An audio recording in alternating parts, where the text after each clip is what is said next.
यह है अब तक का सबसे निडर और दुस्साहसी छात्र जो मैंने देखा है। अपना सपना पूरा करने के लिए, यानी हाई स्कूल परीक्षा में चीटिंग करने के लिए, वह अकेले ही जा पहुंचा परीक्षा पत्र छपाई और नष्ट करने वाली फैक्ट्री में। मशीनें चल रही थीं और एक एक कर परीक्षा पत्र छपते जा रहे थे। जिनमें जरा भी गड़बड़ी होती, जैसे डबल प्रिंट या धुंधले अक्षर, उन्हें सीधे श्रेडर मशीन में डालकर नष्ट कर दिया जाता। यहीं से शुरू होती है बाण की असली चालबाजी। उसे समय देखकर उस खराब कॉपी को श्रेडर में गिरने से पहले निकालना था।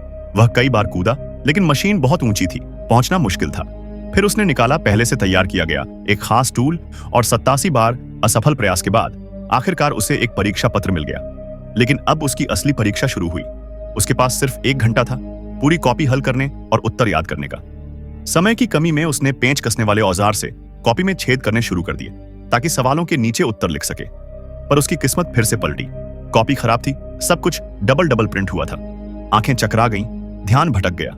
उधर फैक्ट्री का सुपरवाइजर एक गायब इलेक्ट्रिशियन की तलाश में उसी कमरे में पहुंच गया, लेकिन अंदर कोई नहीं था क्योंकि बाण पहले ही निकल चुका था। असल में उसने अंदर काम कर रहे कर्मचारी को पहले से खरीद लिया था।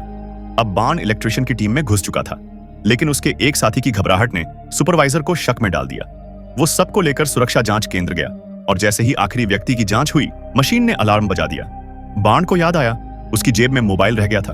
अब तो मामला बिगड़ने वाला था।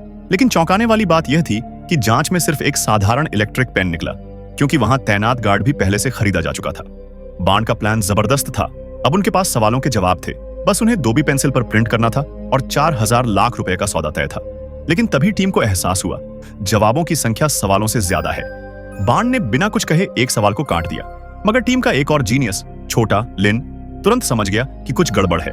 उसने बाण से कहा कि एक बार फिर सारे उत्तर बोलकर दिखाओ, और बाण सब जवाब गलत बोल गया। अब सब समझ चुके थे बाण ने जो कॉपी उठाई थी वो अधूरी थी। उसने पीछे के पन्नों को जोड़ने की कोशिश की थी, लेकिन असफल रहा। आखिरकार उसने सब गढ़ ली और टीम को धोखा दिया। छोटा लिन गुस्से से फट पड़ा। एक वक्त का मासूम बाण आज पैसा कमाने के लिए धोखेबाज बन गया था। लिन ने तुरंत सौदा रोकने की कोशिश की, लेकिन बाण ने उसे रोका। बताया कि पिछली बार STSC में पकड़ा गया था और निकाला गया था, अब सिर्फ पैसा ही उसका भविष्य बदल सकता है। टीम में अब फूट पड़ चुकी थी। सिर्फ लिन पीछे हट गया और बाकी सब सौदे में लगे रहे। कुछ समय बाद बाण ने सच में लाखों रुपए कमा लिए। उसे लगने लगा कि उसका सपना पूरा हो गया है, मगर यह खुशी ज्यादा देर नहीं टिकी। थाईलैंड पुलिस ने परीक्षा से पहले ही गिरोह को पकड़ लिया, क्योंकि छोटा लिन ने खुद जाकर पुलिस को सब बता दिया था। नतीजा, 2 लड़कियों को 1 साल की सजा मिली। बाण को पहले से अपराधी होने के चलते 2 साल की जेल और अमीर लड़के को उसके पापा ने विदेश भेज दिया। जेल में बाण से मिलने आया लिन। वहां उसने कहा, मेरे पास एक नया प्लान है। अगर हम फिर से शुरुआत कर सकें तो हम फिर से लड़ सकते हैं, लेकिन इस बार चोरी नहीं करेंगे। बाण ने धीरे से सिर हिलाया। शायद वो तैयार था इस बार एक सही बदलाव के लिए। बाकी टीम अब समाज में अलग अलग भूमिकाओं में उतर चुकी थी। एक बना एक्टर, कोई बना लीगल एक्सपर्ट। सबका मकसद एक ही था, एक ऐसा समाज बनाना जहां छात्रों को नकल की जरूरत ही न पड़े, जहां शिक्षा में हो वास्तविक समानता।